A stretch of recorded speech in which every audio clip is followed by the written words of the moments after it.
Howdy folks, Doc Reese back again. Apologize for the wind. There isn't too often out here in North Dakota that the wind isn't blowing. But I am back this time with something a little bit different. Got here a 1972 Jeep CJ5. Picked this up for 500 bucks here about a week ago. Yeah, a week ago today actually. Drug it home with the Dodge because the Ford was in the shop. The power steering decided to go out on me, but it was covered under warranty, so all is good. It's got matching rims the whole way around.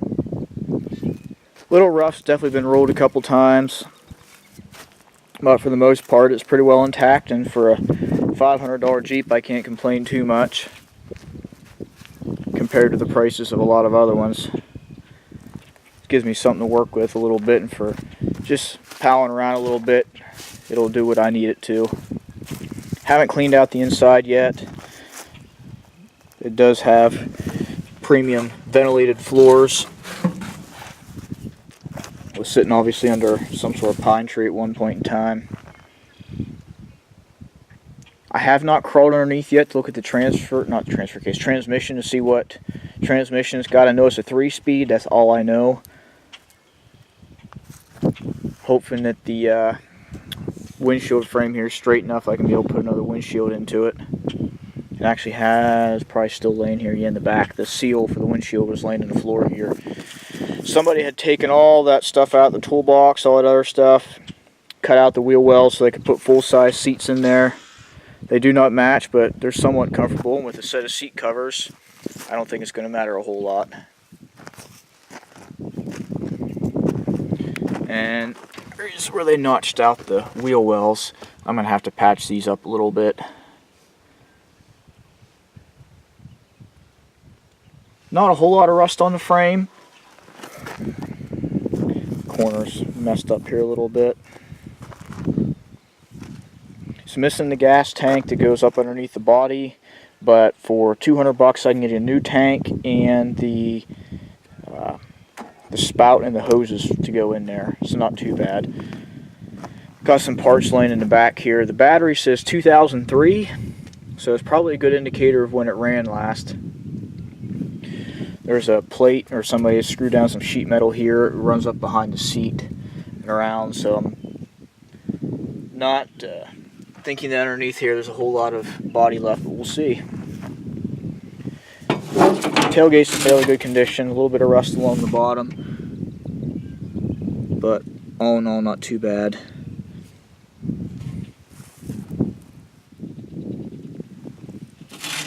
Most all the lights are here. Nothing I can't fix.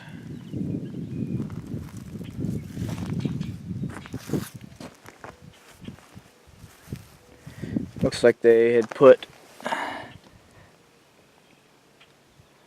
some spring modifications on here.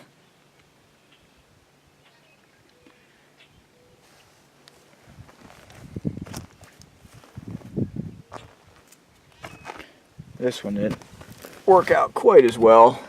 Missed the mark there a little bit. I'd like to go through and fix all that up. They obviously did it with a MIG welder. There's wire left right there.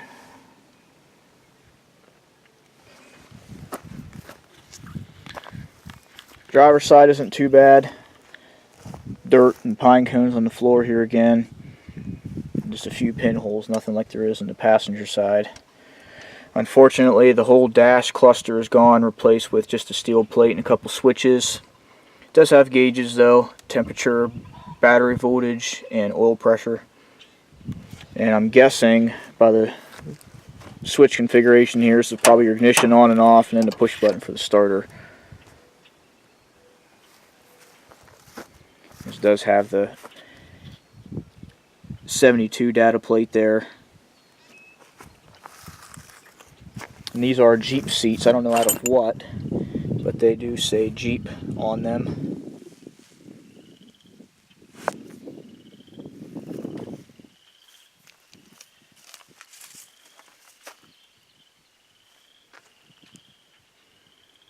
And I have another set of rims and tires off of a Bronco in the back of the Dodge right now, so I'm going to change all these rims and tires out for something a little nicer. Hood up here. Oh, I forgot to get a thing while I was in town tonight. Oh well. So, you can tell that the head is off the engine, and for good reason. Usually before I turn engines over, after sitting a while, I put a little bit of Marvel Mystery Oil in them so they don't turn over dry, just because I don't know how long they had been sitting. Well, I poured some Marvel Mystery Oil in there, and then the next step, pull the valve cover off, take my hammer, go through, tap on each of the valves, and found 2 stuck valves, and figured that was probably not a good sign. And pulled out the spark plugs, and when I was tapping on the valves, there was liquid shooting out of one of the cylinders. I went, oh no, that ain't good. So I pulled the manifold off the side, and water had leaked down. So then I knew at that point that that really was not a good sign. However, everything on the manifold was in pretty good shape. I got both the bolts out for the exhaust. All the bolts from the manifold came out. The thermostat actually inside the manifold for the heat control, it's all loose, it works, functions correctly.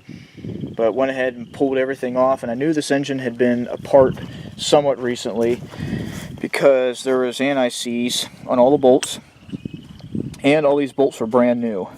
So I knew that somebody had at least had the head off. But when I pulled the head off and found this in my cylinders, I don't know, considering most of that's evaporated out already, that must have been straight water in there. The red you're seeing is from the Marvel Mystery Oil. So I don't know if somebody left the carburetor open and then all this water got down inside, or what the deal was. And you can't see it really in this light, but there's still cross-hatching left in the cylinders. So this engine was rebuilt, and then somebody parked it, and unfortunately now it's in the state that it's in. Luckily for me, head gasket sets are cheap, and it shouldn't take me too long to get this loose again, because it is stuck right now. But hopefully the 258 inline 6 here will be going soon. Looking to put the Ford Motorcraft 2-barrel on it, since that's what I'm familiar with from the Ford pickups I got. Might put a different distributor in it, the high energy ignition. Also, it doesn't have the right radiator. Radiators I've seen come out at an angle, an upward angle, so as to avoid the steering joint right here, because if I turn it, which might do it right now, if I turn the steering,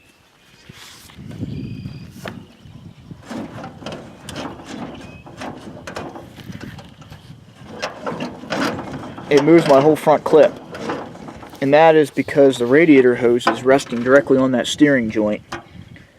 And I think when I looked it up, it's $120 for a new radiator, so I'm not overly concerned. I'll just swap out the radiator for something else that actually works. But other than that, this is my next project. Once I get the other one out of the garage, so I can get this one in. Overall, I cannot complain. I got this, well, the Jeep itself, set of 4 rims and tires, and then the gentleman also threw in a Chevy. I don't know what the Chevy is. 350 would be my guess. Out of a service truck. It has a transmission with it, 4-speed, but unfortunately it's not really set up for a transfer case.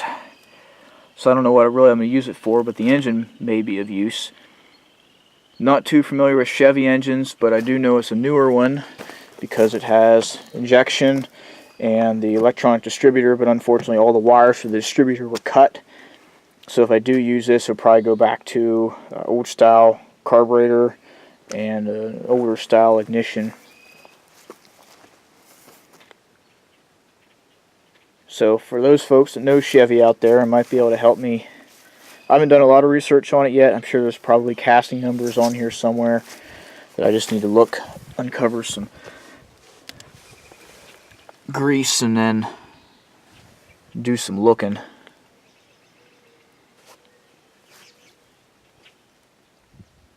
So that's my new project, 72 Jeep CJ5.